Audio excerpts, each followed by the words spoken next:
Hello, I'm so excited to introduce our very special guest today. Many of you already know him as the author of Business Design Canvas. Please welcome transformation leader, enterprise coach, service design principal at BT, and technology investment principal at Telerik. He coaches executives and founders, and today he'll share his great experience with us. Please welcome Robin Wong. Nice to meet you. Thank you very much. I think I need a shorter job title. So there's a lot of words there. So, has the video just played then? Are we ready to go? I think, yeah. Okay. Shall I kick things off then? Everything is in place. We can start. Okay, fantastic. So yeah, thank you for having me here today.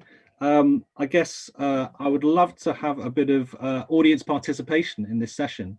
So I've set up a Slido, and if you want to join in, if you go to slido.com and enter in that code 449249, I'll be asking a few questions as we go along. I'd love to know what you think. Don't worry if you haven't written down the code, it comes up again. So yeah, let's get started. So as Dara said, I'm Robin Wong, and I spend a lot of my time both at BT and also in my work with telltale.com, which is a technology investment company, assessing hundreds of business ideas. So everything from the smallest feature of a product to actually full-blown businesses, completely new ventures. And so I kind of need a way to work out which are the good ones and which ones need more work. But before I go into that, I guess I'm curious to know from you guys, what do you think is the most important thing for a business to succeed? So we're going to go for our first Slido, and there's a bit of a 30-second delay, but hopefully, so if you go to slido.com and enter in that code 449249, what do you think is important? You know, what do you look for in a business to work out whether it's going to be a good one or not? Let's see what comes in. So the idea, yeah, that's very important. Clients, I like that. That's always one of the most important things, I think. Innovation is good, yes, only if you're doing digital things. Customer delight, love that. A market, yeah, I think that might appear later. Meeting a human need. So these are all fantastic. Strategy, yeah. Brilliant. Okay, so I'm going to be on. So those are all super important things, I think. And I guess before I let's move on. Here we go. So before I sort of explain what I think is the most important thing, I just want to tell a little story about. This is back in 2014. So this is when I just started my second company, which was a fashion e-commerce discovery platform that used lots of AI to do clever things. And I was pitching an event a bit like this, slightly smaller crowd. And I was having a few drinks afterwards with a group of investors. And one of them was telling me a story that around the three kinds of things that he would invest in. And the first idea was one where typically the investor would understand the industry. They knew the sort of the customers, they knew the problem. And when they saw the solution, they just got it straight away. It was just, they had that sort of prior experience in the industry. The second idea was kind of like, you know, like really cool ideas, but ideas that are really simple. So you can be down at the bar with your friends. It can be really noisy, and you can all be drunk, and you can still remember what the idea is. And people go, "Oh, that's really cool. That's really cool. I love it." And then the third idea, which is probably the most important one, is ideas that are either already making so much money it doesn't matter, or you can see that they're just about to make loads of money. So I think in the end, you know, taking all of those points on board, the most important thing to have a sustainable business is to have a market. You know, people talk about this idea of having product market fit. You need to be able to sort of sell stuff and to give you enough money to keep going.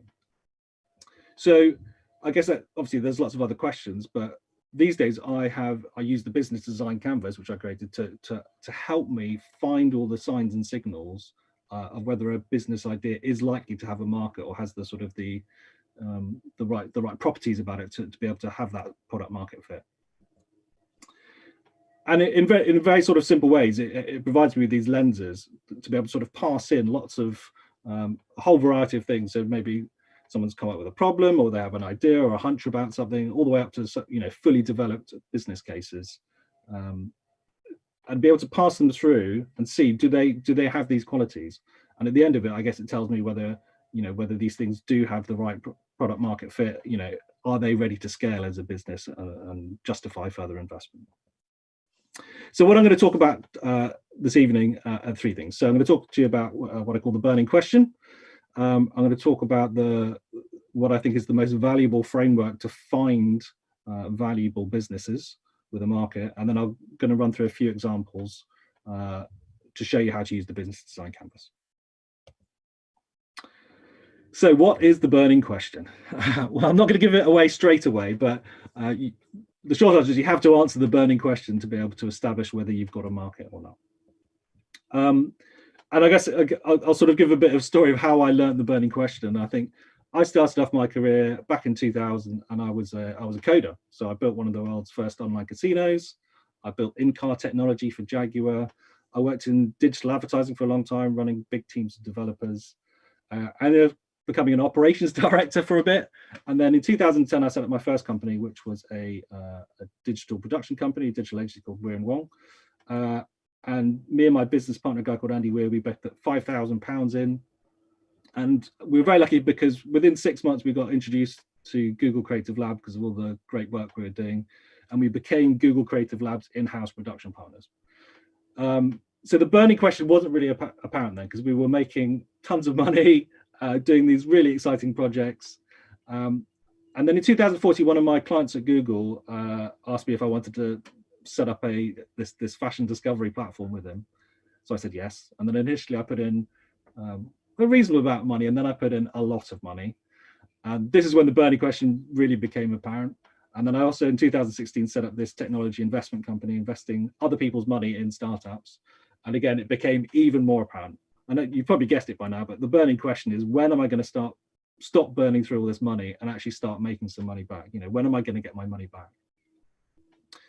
So, I guess the weight was on my shoulders, and as you can probably sort of see from the massive pile of books, I read a lot, and I was reading all sorts of things to see, what are the sort of the reliable ways that people out there are trying to work out how to create great businesses. So, I was looking at psychology, sort of lean startup-y stuff, lean user experience design, growth hacking, all sorts of different kinds of agile, from Scrum to sort of scaled agile framework type stuff, strategy, design sprints, you name it.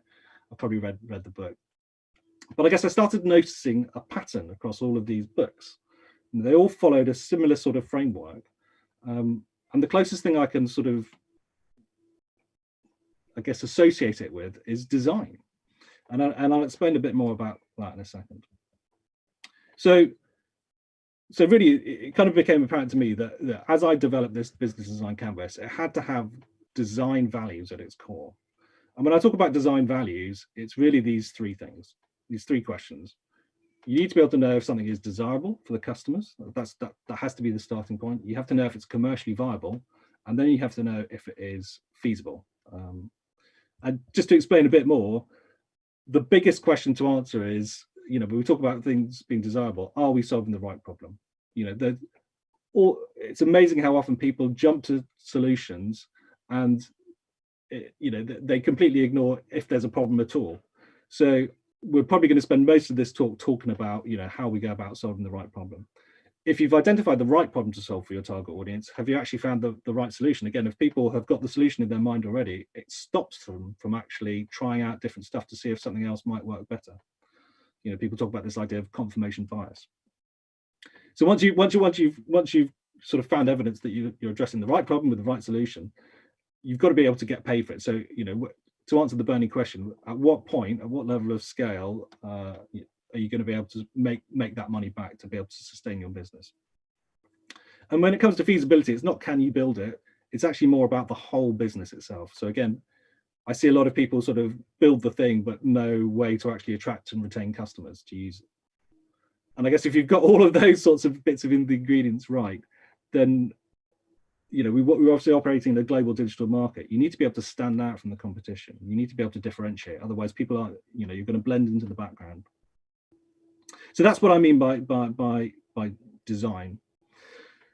As I was thinking about how to solve this problem, about how to identify, companies as well, I guess I set myself some challenges. So, and what I've written here, I wanted to be sound from the point of view that the theory behind it needed to be commonly accepted stuff. I didn't want some fringe technique that no one understood. I wanted it to be something that someone would look at and understand straight away.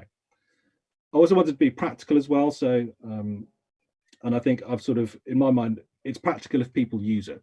And certainly I've been, since I've introduced it, loads and loads of people have been using it and feeding it back. And, it's not perfect, but it's still improving.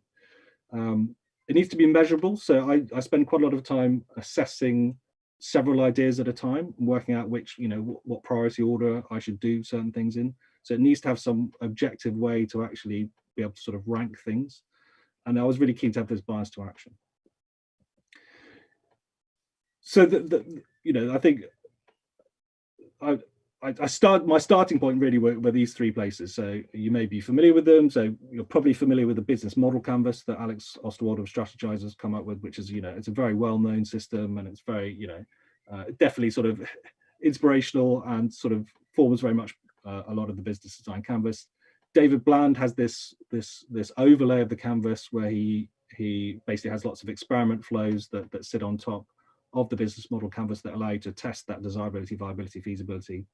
And then if you're familiar with Scaled Agile Framework, there's Dean Leffingwell's Lean Business Case, which I really like, because it's sort of a very practical, sort of quick way to get to some of the answers to justify investment in Scaled Agile projects. So all very inspiring for me. I think all very sound as well. But in terms of practicality, I've rarely seen business model canvases, and this is all my opinion, by the way, not firmly based on research, but I rarely see business model canvases being used outside of a workshopping scenario. Whereas, for example, David Bland's experimentation techniques I see all the time in businesses I work with. Similarly, with the Lean Business Case, SAFe is quite popular these days, but again, it's not widely used. It's not widely accepted by finance leaders that you need to convince. But I think really the area I wanted to focus on was this right-hand side.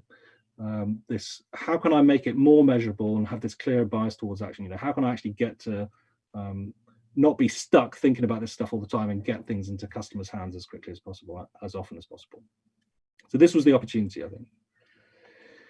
I think the other part of it was that I'm quite used to seeing people talking about really complicated things, to the point that they're either using so much jargon or explaining it in such a complicated way that it's almost impossible to understand. So I wanted to have something that would force people to describe their business ideas in the simplest way possible. So I very much sort of believe in this Richard Feynman quote. So these were my design constraints, if you like, for the canvas. So we'll look at the canvas now. So this is it, if you haven't seen it before. And you'll notice there's lots of boxes you can fill in. There's a sort of scoring system at the bottom.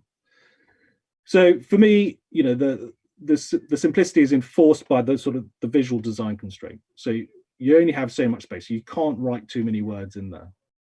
So that ticks the simplicity box for me. It's got the three sections that cover off desirability, viability, and feasibility. So it's using those sort of lenses to assess those important questions that I want to ask and answer.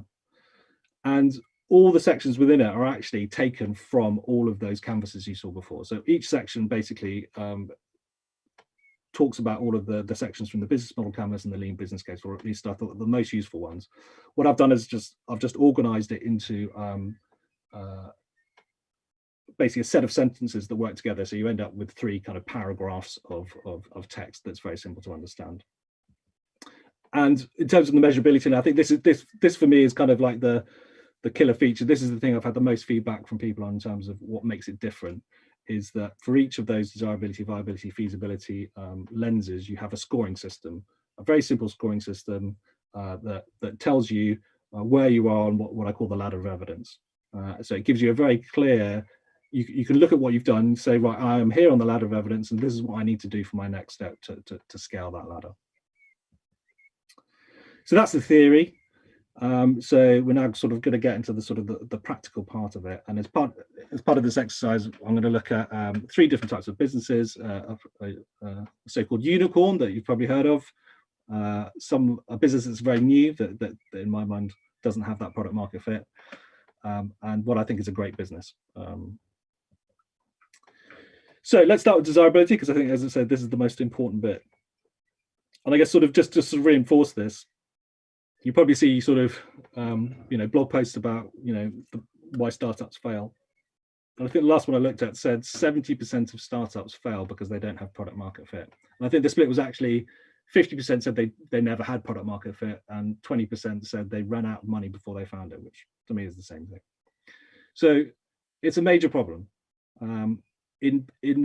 In large IT organizations, it's worse. So there's a company called the Standish Group that produced something called the Chaos Report. And I think in large IT organizations, the failure rate's close to 80 to 90%, again, for similar kinds of reasons. So it's pretty shocking. So in terms of desirability, what I'm really looking for is evidence that people have really understood the customer. They've understood the customer and they've worked back from there to work out what problems they could solve, and really understood how are they genuinely helping someone, and what kind of value are they offering that no one else can offer? What makes them unique? What makes them stand out? So these are the sort of the crucial parts of it. And again, I'm going to sort of tell a little story just to sort of illustrate this. But so a few years ago, McDonald's in America was trying to work out how to sell more milkshakes. And so they went and spoke to all their customers, and they're asking, do you want it to be more chocolatey? Do you want it to be sweeter? Do you want it to be thicker? And they listened to what everyone said, and they made all these changes, and they sold no more milkshakes. It just stayed the same. And then they heard of a guy called Clayton Christensen who'd come up with this idea called Jobs to be Done, this Jobs to be Done framework. And the Jobs to be Done framework is all about understanding what are your customers hiring your product or service to do? What problem is it solving for them? And what he did is he started looking at the data across all the different kinds of McDonald's in America. And what he found was that half of milkshakes were being bought before 8:30 a.m. in the morning. So people having milkshakes for breakfast. And he was like, what is going on? So he went across all these McDonald's and stood outside and started interviewing people as they came out holding their McDonald's milkshakes. And what he learned was that the people who bought them wanted something so that they were basically driving to work in the morning. They were commuting to work, hence this picture of a sort of an early morning car commuter. And they wanted something that would last them the whole journey. So let's say it was an hour-long journey, and they wanted something that would last. So they couldn't have a banana because you'd have to sort of hold the steering wheel and peel the banana. You couldn't do that safely with 2 hands. If they had an apple, that wouldn't last very long, or a cereal bar or something. So the milkshake actually kept them awake. They could keep drinking it because it was so thick. So based on this, McDonald's then went away, realized they had to make their milkshakes thicker because it would last longer. They produced a new swipe card so that customers could come in and just really quickly swipe their card and pick up their milkshake. And they moved the milkshake stand from behind the counter to in front of the counter so that the customers wouldn't have to interact. And they increased sales by 700%, just by really understanding what it was that people were hiring milkshakes to do. So super important. So let's go to examples. So hopefully you've all heard of this company, this is an early pitch deck from Uber. So back in 2008, actually, they were known as Uber Cat. If we take the first part of the business design canvas, where you're looking at the desirability, this is really what I'm looking for in each of the sections. So first of all, I want to understand that you know who your target audience is. Ideally, you've actually spoken to them. They're not just this imaginary customer. And for that target audience, you know what their job to be done is. In that, what's the context? What's their goal? What are they really trying to achieve? And I want to understand what the problem or the challenge is. They may not be aware of it, but there's something that's getting in their way, something that's frustrating them. And those first 3 sections are really the problem. The next 2 are then around the solution. And what I'm looking for here is how you're helping them overcome the challenge. What's the sort of the killer feature of your idea, and can you really articulate in the last section the value of what they're doing. And again, I'm looking for sort of evidence that you've really understood sort of how to measure that, and that ideally it's something that they can't get that value anywhere else or any way else. So using those as lenses, I can then look at pretty much any document. So I'm going to look at this sort of Uber example here, and it helps me focus on the kinds of evidence I'm looking for. So this was Uber in its super early days. And you can see on the bottom right, they only had 15 clients. They're really focusing on San Francisco business professionals. And these business professionals would have to go from meeting to meeting. And to do that, in parts of San Francisco, you'd have to hail a taxi ride. So they had these yellow taxis, but they were very old-fashioned taxis. So quite often you've probably been there before. You try and get a taxi, and they turn their light off if they drive past, and you end up waiting. You're late for your meeting. And on the taxi side of things don't change very often, because they have this what's called a medallion system, which is where taxi drivers buy licenses. So they spend all their money on the medallion, and they just want to make as much profit. So they don't want to disrupt the market, and it's a very fragmented market. So for them, actually, it's a really clear problem. It's really inefficient to try and get a taxi, and people want a better way to be able to get to their next meeting on time. So their solution is then this idea that you can use an app and use technology to order like a really cool car with your own chauffeur. So sort of, it's massaging the egos of these professionals to some degree, but it's answering their problem of being able to get from A to B on time, but also do it in a way that is like really convenient.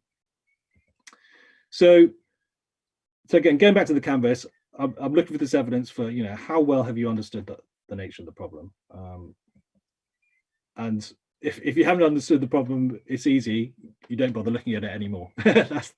Go away and come back and find some more evidence. But if you do have a problem, then start thinking about the solution and think about scoring it. And the scoring is super simple. The ladder of evidence starts by, you have to start somewhere. So you have some sort of hunch, some sort of hypothesis. But really, to go from newbie to good, you have to get out of the building. You have to talk to people. You have to empathize with them. You have to sort of really understand what their problems are. And I think you have to scale the ladder for both the opportunity, the problem, and the solution itself. So I'm looking initially at level 2 at a qualitative evidence that you've spoken to, at least between 5 and 10 people, to understand the kinds of problems they have to make sure you're focusing on the right ones. And then to get to great, I'm looking for quantitative evidence. So I want a statistically relevant sample size. So I've said hundreds here, but if your market is millions, you probably want to speak to more people than that. If your market is 10 people or 100 people, then it's possibly less. But I want to make sure that you've been through this process to assess both the problem and the solution. So for Uber at this stage, so as I said, I think there's clear evidence in their pitch deck that they understand the audience. It's very specific. So business professionals who need to travel around San Francisco and go from meeting to meeting and get there on time. And they currently have this challenge that it's quite difficult, relatively speaking, to catch one of these yellow taxi cabs. It's inefficient, and it means that they don't always arrive in their destination on time. So they're solving it by offering them a way to basically order a car and a chauffeur via their mobile app and deal with the payment, ultimately making it all faster and easier, and this added benefit of being able to sort of travel and arrive in style. So based on the fact that they've only got 15 clients at this stage, it's really positive, showing signs of promise, but it hasn't quite reached that quantitative stage of evidence yet. So I've scored them a 2 across all of these, so that they get a 10 out of 15. So now here's a company which I think doesn't have, I don't think they have problem market fit, let alone product market fit, but this is Company X. I've deliberately sort of hidden their details. And this is a group of engineering, PhD, doctors of engineering who all met at university, and their background is in engineering energy storage solutions. So they've come up with this energy storage solution. And having been through this, their deck, I was able to find relevant evidence, and in some cases, not much evidence at all. And so far, they've only spoken to one organization. So they've found one organization who was willing to trial their energy storage solution. And it's in the context of them, they have a fleet of electric vehicles that they need to run. And this is where the next two lines, which talk about energy storage solutions, is always a clue to me that people have reverse engineered the problem for the solutions. They started with the solution and now they're looking for a problem, because the problem is always described as their solution. So it's a very sort of circular argument. So I guess it's proof also to me that they haven't spoken to people to really understand things. It's very unlikely that someone has said precisely what their solution is. So for me, it's always a warning sign that people have started with the solution and they're working back to the problem and they haven't verified stuff. And hopefully that comes to light on the next example of how to do it properly. So for me, it's quite simple. This group of people have it's still only really hunched. They've only validated vague interest with one organization. I don't think they've really understood the job to be done. If you're running a fleet of electric vehicles, why do you even need an energy storage solution? Why wouldn't you just, get electricity from the plug? Why wouldn't you have like a wind turbine or a solar panels to do stuff? It just doesn't add up. So for me, they don't have product market fit. They don't even have problem market fit. So they haven't really understood it. So it's a no from me. So in terms of what I think great looks like, this is a company called Near Street. And this is the company that my technology investment company has invested in. And what they have worked out, and they've done this by actually going out and speaking to loads and loads of people. But what they've worked out is in the UK, they've gone out and they have spoken to loads of shop owners, retail shop owners. And they've worked out there's a category of shop owner who does not like technology. They might have what is called an electronic point of sale system, these modern cash tills in their shops, but they are scared of, they're scared of email, CRM mailing lists. They have no idea how to set up a website. And so, especially with the COVID pandemic and people not going into shops, they've seen their sales nosedive. No one is going to the shops anymore. And they have all these online retailers, the Amazons of the world, whose business has exploded, and they're being left behind. And if you think about sort of the idea that all the different markets that have been aggregated, so your holidays, your hotels, food delivery, restaurant, all these sorts of things, music, have all been aggregated, and you can order all this stuff through an app. There's all these shop owners, all their stock on their shelves has not been aggregated yet. So they've worked out there's a way to actually plug into those electronic point of sale systems, extract all the data about the stock they have in the shop, and translate that into a feed that the Google Live local partner feed can consume. So they've basically made it very easy. So if someone is online looking for something, and Google knows your location, it can say, oh, by the way, do you know this shop around the corner from you has this stock? And what it does is that drives traffic into the store. So in their case, they've been going a few years now, but they have now signed up thousands of UK businesses. All these people who were previously, really scared of using technology, they've made it really easy for them to actually attract an entire online market who are looking for their products to come and actually walk into their shops. So in the UK, as sort of things are opening up more, this is so important. So they've been doing an incredible amount of business.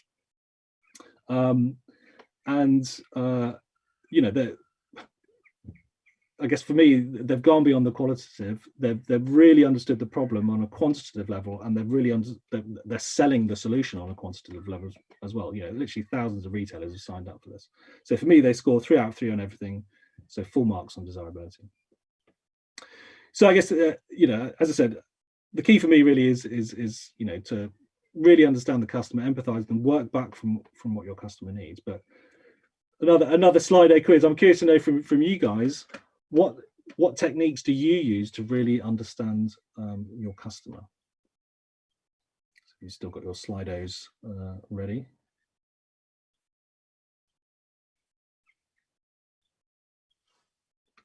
Just give it a few minutes because there's a slight delay at my side.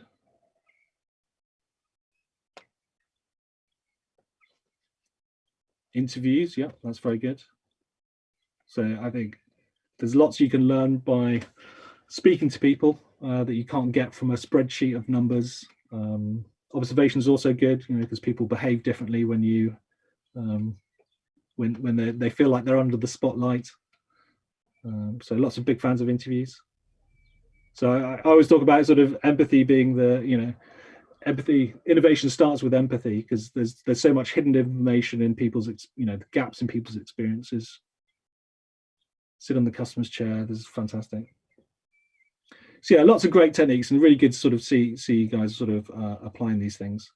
And lots of sort of more what I call desk research as well. So analyzing the market, analyzing macro trends, speaking to the people who deal directly with customers as well. Also important to give that sort of 360 view of the customer. So I'm going to move on. So I won't talk through these, but effectively there are lots of different ways to find out answers. So to go from to scale the ladder of evidence. This is more around sort of understanding the problem. So you can start with actually articulating what you think the problem is, trying to understand the customer's experience by mapping that out. I think the key point though is really with all of this is you're setting out your assumptions, your hypotheses, and you're actually getting out there and you're working out whether it's true or not. And you take a similar approach with testing solutions as well.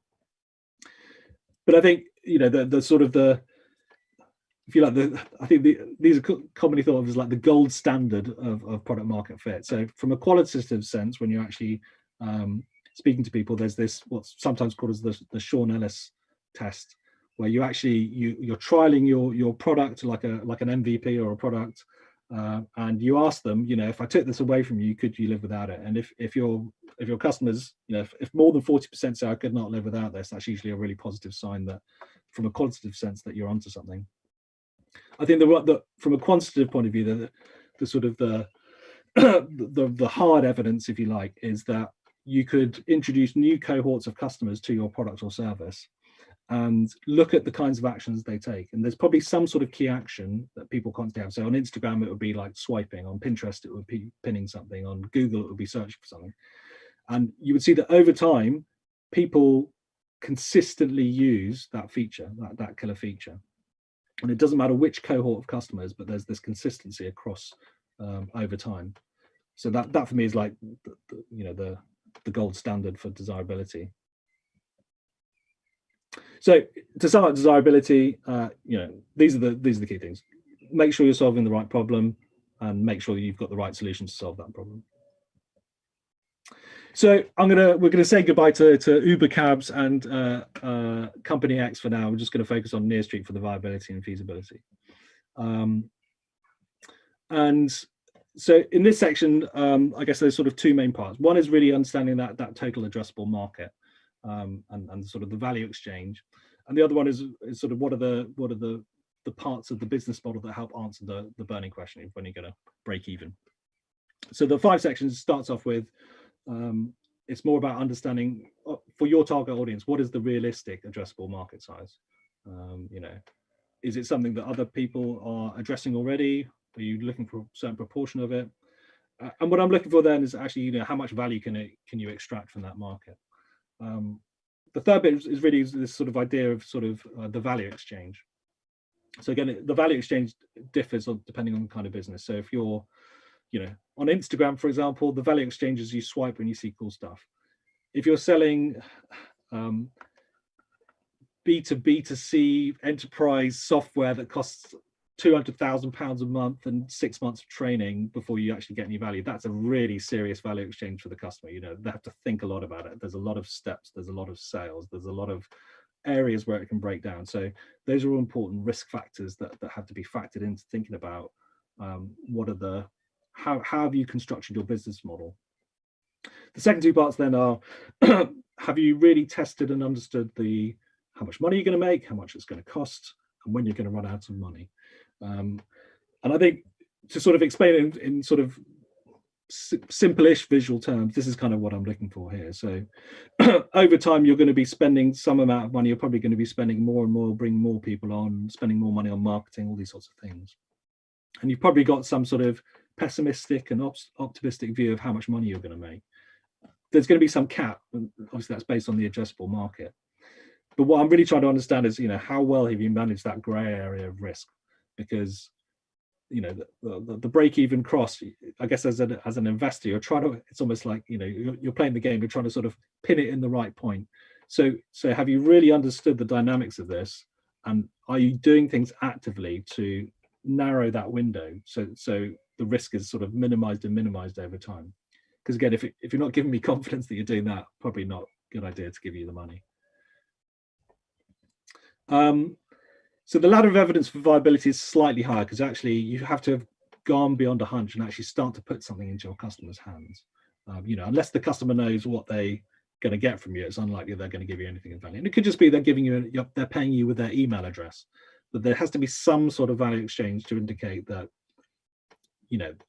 the conversion rates you have in your model, your forecasts, actually have some sort of baseline that you can start to compare against, something you can improve on. And to get to great, really, again, it's getting to that sort of quantitative level of data, so that the sort of the degree of confidence of that break-even point is really clear to see, rather than it being like a very wide window. So for Near Street, on the pitch deck, I've actually given them 6 out of 15 because they actually gave me a business case separately, but it's not in the pitch deck. I'm only judging it based on the pitch deck, which is why you see they've scored 0 at the bottom. But they have actually, they have got evidence that thousands of UK retailers have already signed up for it, and there are thousands more. And there is a global market of people who are scared of technology who own shops. So their estimate is that it's worth 75 billion, and the sort of the theory of the math stacks up. They already have this partnership with Google. Google was very keen to work with them very early. And their business model is that shop owners pay them hundreds of pounds to get set up, a number of pounds per day to list their products, and Google pays them a finder's fee as well. So they've got a great business model. And I guess the sort of the value exchange for them is that they plug in their solution into these electronic point of sale systems, and hey presto, all their technology magic makes their stock available for search engine results. So it's very clear for the businesses, from struggling to get traffic into their footfall and traffic into their shops. Now they can just pay someone a small amount of money, and effectively it's finder's fees for them to get customers. But on the business side of things, based purely on this, it's unclear. But for me, looking at this, I'd be like, okay, tell me more. I want to know more. Show me the business model. Show me the numbers.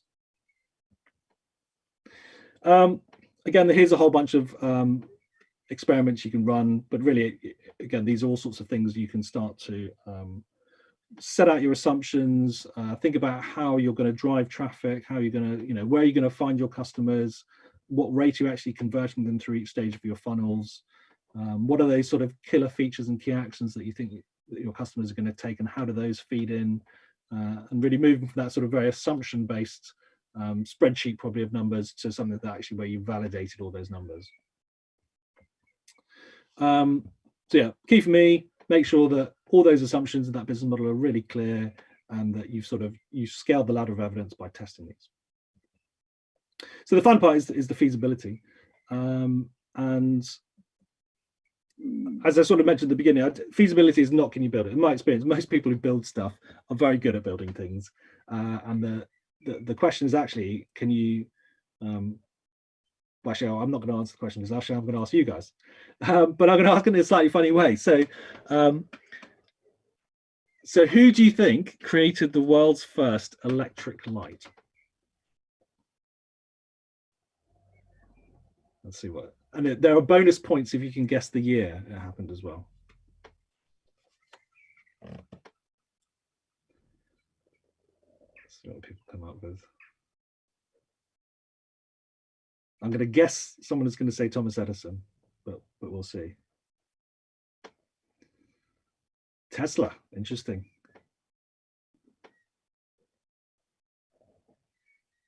Not Edison. That's a good guess. So lots of takers for Tesla.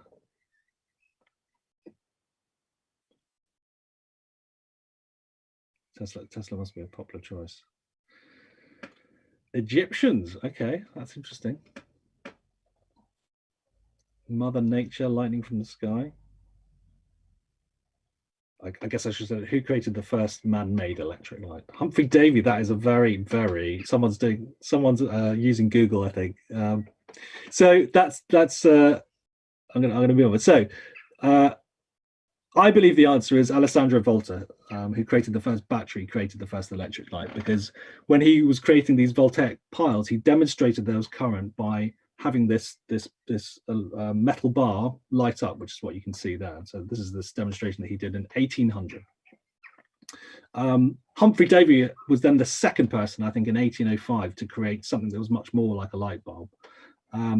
But it didn't work. You know, it was this enormous thing. The filament didn't last very long.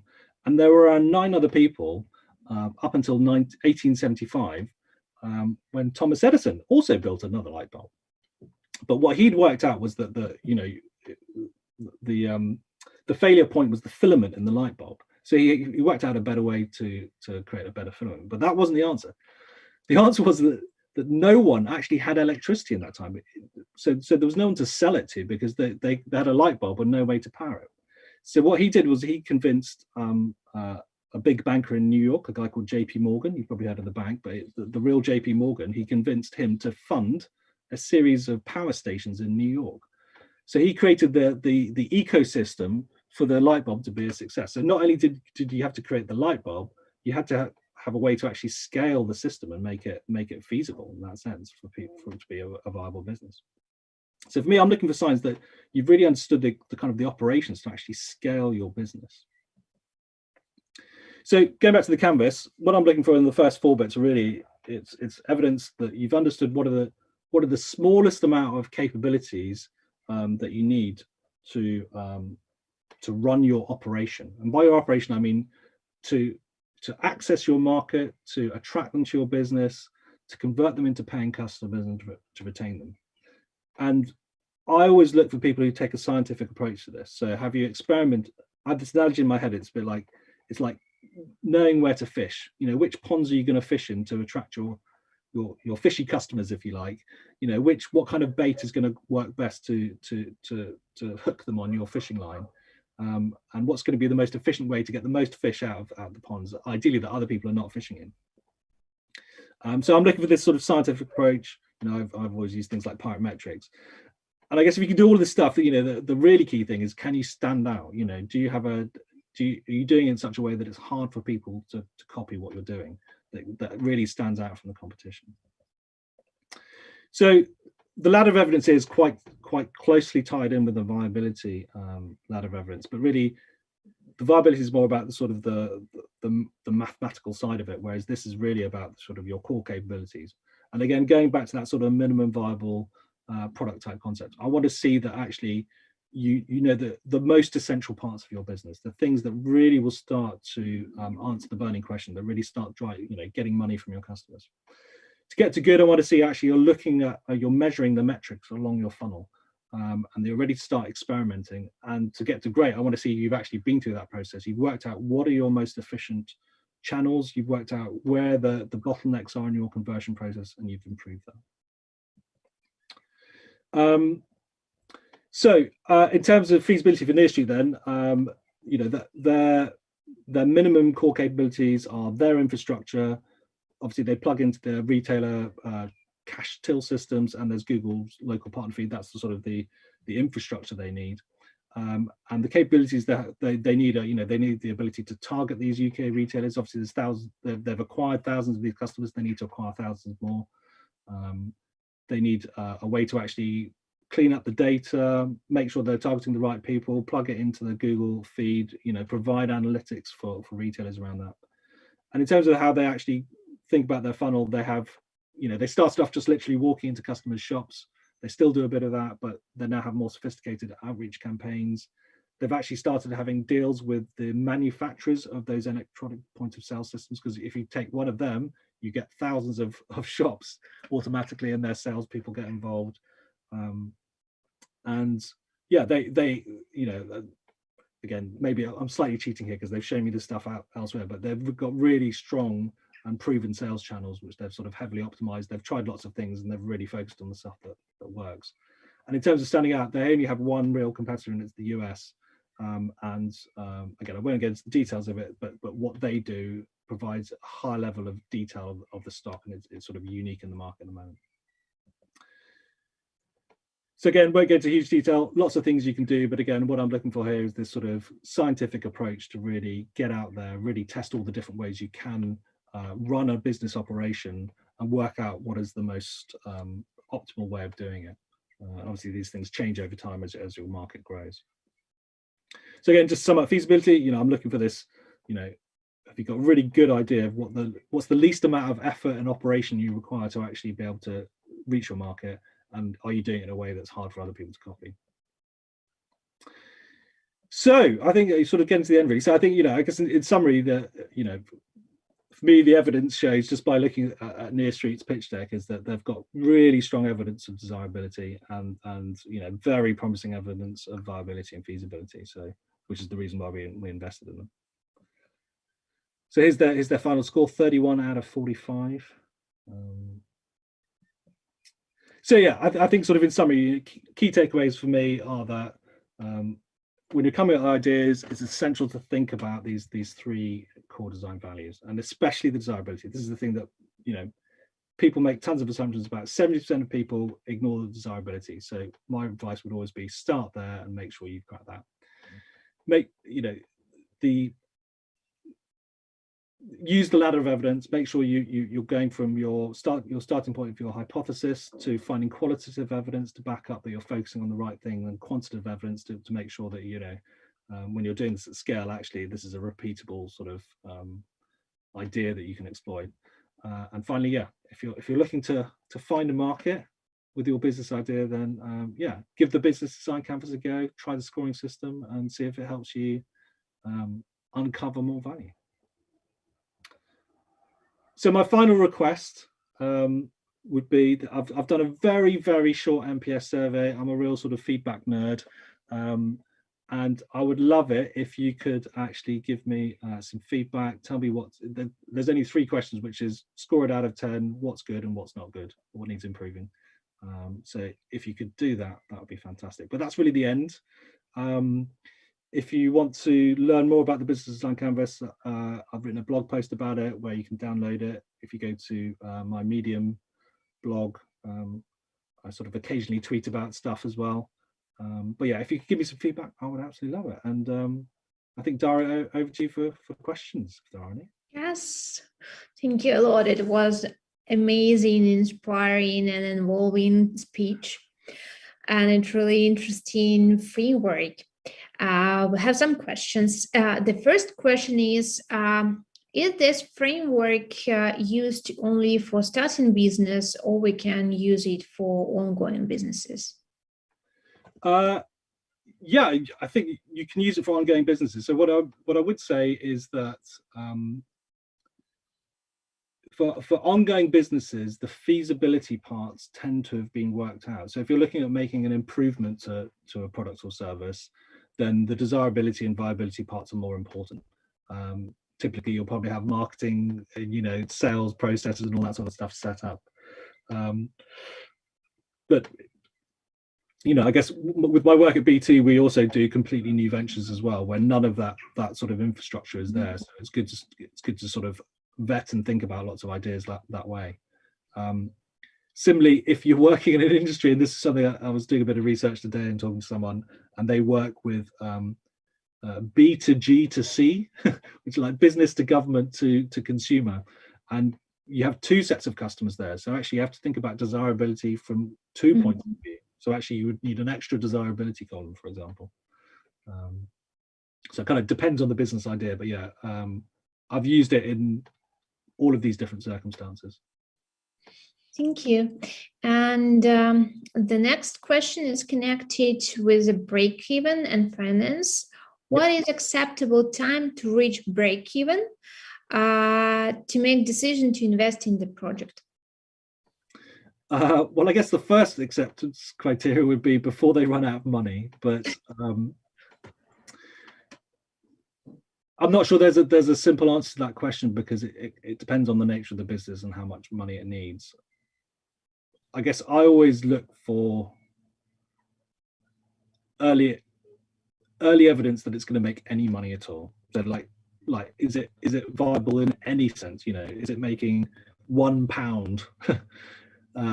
Because if it can't make any money at all, then you've got a serious problem with your idea. So again, it's sort of progression. Is it making any money at all? Have you got all the capabilities you need, and absolutely not what you think you need? So you really understand those costs.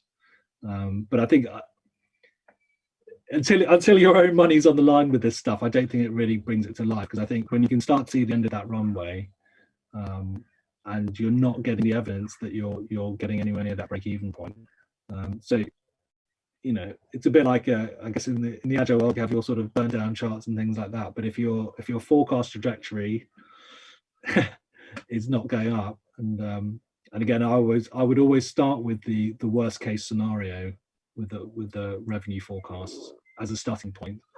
Let's be as pessimistic as possible with it and work with that, and plan for the worst, and hope for the best. And hopefully, yeah.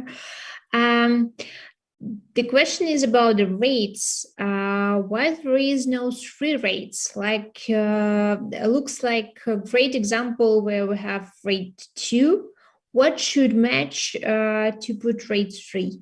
It's about near steady example. In which category was it? So the desirability, viability, or feasibility? There is no sign around that.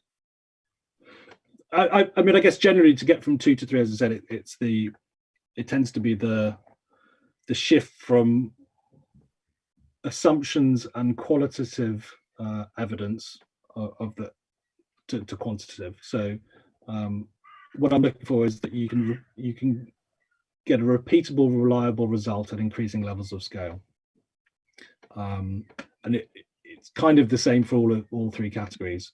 But I think for me, it's moving to stronger and stronger evidence, basically. Mm-hmm. It sounds obvious, but it's sort of it's the number of people that you validate it with.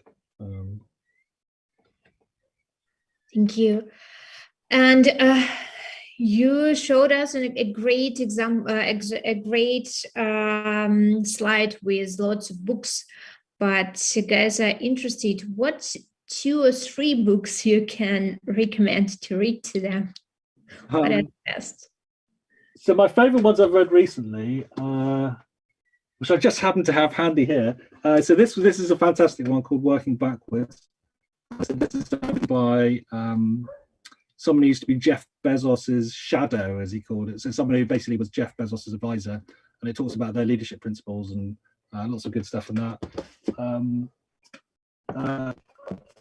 This is a fantastic one. So if you work in a sort of a scaled agile environment, this has a thing called the flow framework, which actually gets you to start thinking about holistically in terms of value through systems and actually how to measure that. It might make you reconsider how you write your stories, epics, features, how you track all this stuff, how all of these things fit together. So that's a really good one.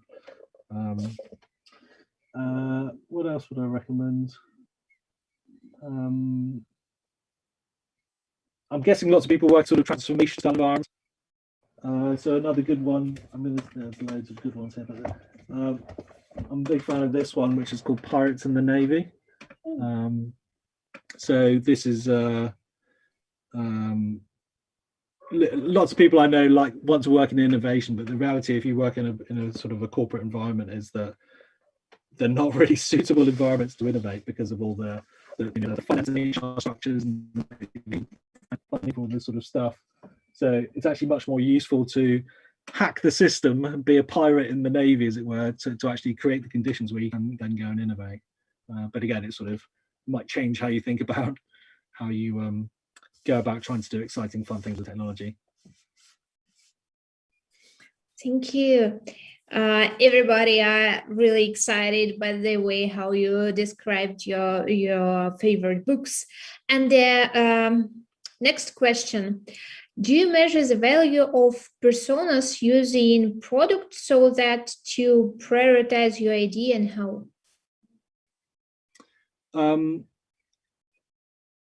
I do sometimes use personas.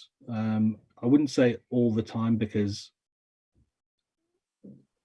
I think it depends on the situation. So I think if you're in a more established business which operates at scale, personas make sense because they are a repeatable kind of person that you would come across in the course of doing business. I think in the startup context, it can hold you back if you have an idea of a persona already.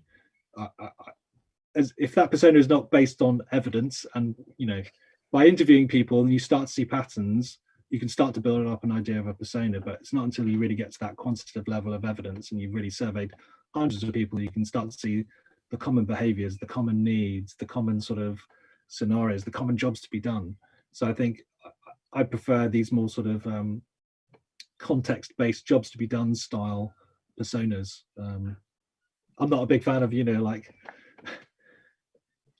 Stephanie who's 20 and has 3 dogs and this sort of stuff. It's just like it's not so useful in the context. Yeah. Did you ever get a maximum score in your canvas, and what was the situation, if yes? No, I don't think I've ever had a maximum score. Not yet anyway. I think Near Street sort of, if I'd have based it on all the evidence, then I think they were pretty close. I think with them though, because they said they had a global market of $75 billion a year, obviously there are millions of shops. So if they're very cheap in the UK, there's a lot further they can go. So I think quantitatively, whilst thousands of customers is great for a B2B business, obviously there's millions and millions more. So I think statistically speaking, there's a long way for them to go, but super promising. Yeah, I mean, I don't think a company that's scored full marks everything would be for investment. Yeah, it's, capitalize everything on their own. So yeah. Yeah. And what is the biggest challenge and biggest satisfaction in being a product manager for you?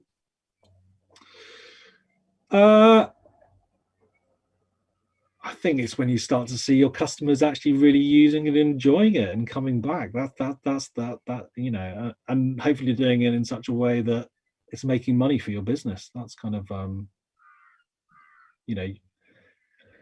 after you've managed all those stakeholders and agreed what the most important thing, it's are your customers actually putting the value you created? I think that's the ultimate part of it. And I think I think is when I was sort of managing my fashion e-commerce discovery platform, it's really interesting getting involved in all parts of it and seeing how all the pieces fit together. And I'm a big fan of systems thinking, actually. And actually see people buying things and coming back and using it, and you can learn from that. I think it's sort of closing the loop, sort of getting a bit of feedback loop going is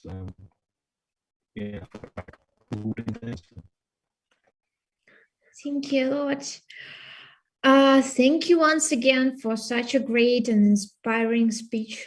It was really, really, really amazing. Hope to see you on our next conferences. Thank you. Well, thank you for having me. Yeah, it's been great.